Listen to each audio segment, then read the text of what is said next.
Hello everyone, my name is Maychaella Novita, student number 195.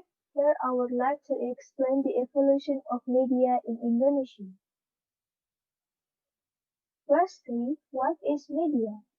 Mass media refers to technologies used as a channels for a small group to communicate with a larger number of people. While evolution is a term given for changes of characteristics in long-term circumstance, it is different with revolution, which means changes in short-term circumstance.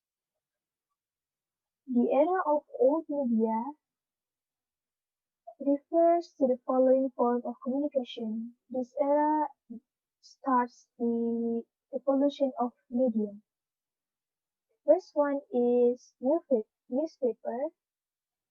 Batavia's Novelas was the very first media in Indonesia, published by VOC in August 1744, used to spread news of trading ships arrival. At that time, Indonesia still undergoes colonization by the Dutch. The second one is radio. The Radio Republic Indonesia in 1945 was invented for political communication in order to attain nation's independence. The third one is television. TVRI is the first national channel in Indonesia in 1962. It has provided news and educational programs without commercial purpose, therefore they have never displayed ads. And then, about a decade later, new media was popular as media convergence has happened to integrate old media with technology and internet development. Mass media has massively reached its intensity since the digitalization technology and internet entered the Indonesia's media. It has begun with computer in Indonesia, introduced by Indro Suwandi in 72 at University of Indonesia. Then, a decade later, it was followed by the first internet network in Indonesia. It was called UNET, or the University of Indonesia Network, and it was founded by Joseph Luhukay. These two powerful tools were used for educational research purposes and public communication. The most unforgettable impact of the power of internet media was the resign of Suharto, or what we once remember as the formation of Indonesia in 1998. People back then used internet as the space for people to discuss democratic movement and protesting government's fraudulent policies. It was because at that time, all televisions and newspapers were controlled by the government. Therefore, internet was the best way for them to unite against the government. And then, social media.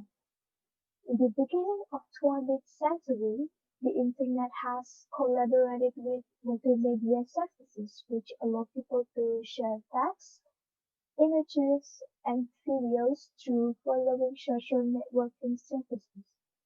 The first one in 1998, a web-based application called Blogger was invented to share our writings to the public. Indonesians used to create blogger community based on their hometown, such as Angkringan in Yogyakarta or BBV in Bandung. 4 years later, we have Friendster, the very first social website to connect with other people. It allowed users to share or comment on others' texts, photos, and videos. And then in 2004, Mark Zuckerberg invented Facebook. It is similar to Friendster, but Facebook introduced new feature that allows users to like others' posts. And then a year later, we have YouTube. It was developed with a web-based service to share and watch videos.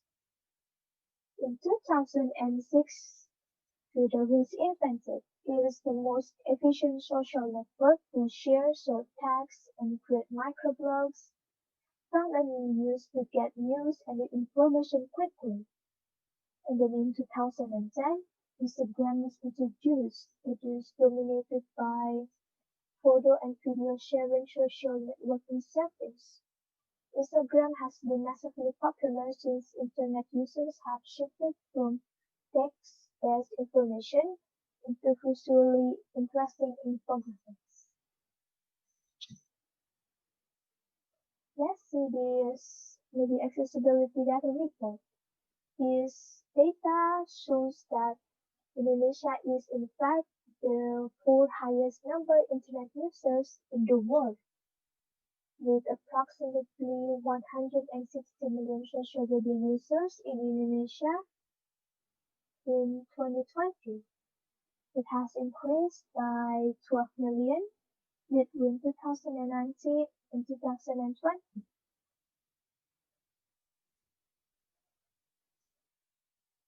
Next, the media also have undergone economic evolution. The media has become an industry. Here we can see added expenditure for newspaper that has decreased about 7% since 2018, while digital media has gained revenue for about 3,000 million US dollar in only 4 years, with the biggest revenue from video games and video on demand, such as YouTube Premium and Netflix. This number gives us hope that digital media can provide economic growth rapidly. So, old media has its business model because it has undergone economic evolution. Old media rely on ads and copy sales for newspaper, while social media provides subscriptions fee for special content, especially YouTube, Netflix, etc. So, ads in old media determined by corporation or agency preference, whereas in social media ads are determined by users' algorithm. Social media track our interest and search history to display the most suitable ads for us. Thus, it effectively it effectively attracts new consumers. So social media has its unique benefits for its effectiveness. So let's compare the effectiveness between old media and social media. Old media have one-time broadcast, while in social media we can access news from 10 years ago since it is effective, limitless, and timeless. Old media costs enough effort.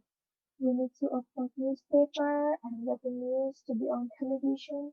When social media is costless, they are freely available online, everywhere.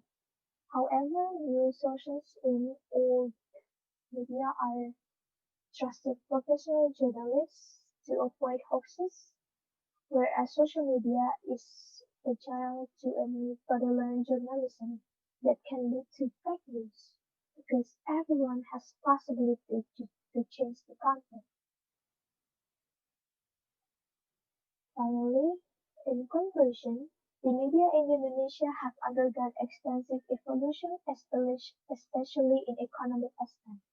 However, the old media cannot be fully separated from the media because journalism forever will stay there, because journalism forever will stay the same no matter what the media is. I hope the media will continue to provide better life for us in the future. That's all from me. Thank you.